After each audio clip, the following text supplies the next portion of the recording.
After my departing shall grievous wolves enter in among you, not sparing the flock. I want you to understand, and I don't want to pick here tonight, and I don't mean to say it. It's not always, but I have seen in many cases where deacons will rise up against their pastor and pastoral authority. I want to tell you, I believe in pastoral authority. I believe that the pastor, if he's wise enough, he can listen, and he will listen to his men, and he will labor alongside with his men, striving together for the furtherance of the gospel. Amen? But I want to remind you tonight, this is not Brother Nick. I said that last night from the pulpit. It grieved my heart. I thought about it last night. I was up till about 1:30 last night. Could not sleep. I was pondering, musing in my heart, praying over the service that we had last night. A little unusual. You say, well, you didn't get paid. I'm not worried about it. Did you get paid? Y'all will get that in just a minute, amen? But I'm trying to say something to you. I was worried about that. I know what the Lord gave me in my prayer life as I was praying last night.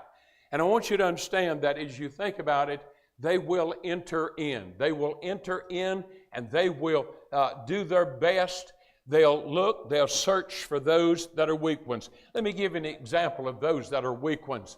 I'm talking about those that have known this revival was coming, and yet at the same time, I'm not running a guilt trip on you. I understand you're graduating tomorrow night. I understand that. I understand because you have family. I understand that.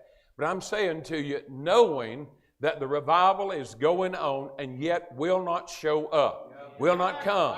I want to say to you, listen to me, you're one of those that the wolves are looking to zone you out, pull you away from the crowd, pull you out, and devour you and take you.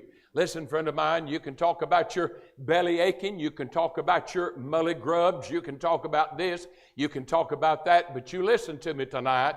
Listen, when you start that, I want you to understand, I've been in that position before. I have to say, oh me, instead of amen.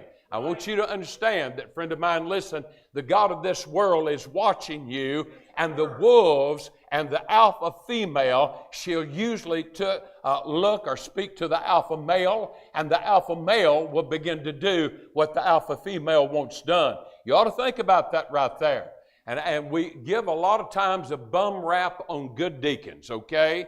I want you to understand that. I'm not talking about the deacons here. I know of one, and I can't remember who else are deacons, and it doesn't matter to me. It doesn't matter to me.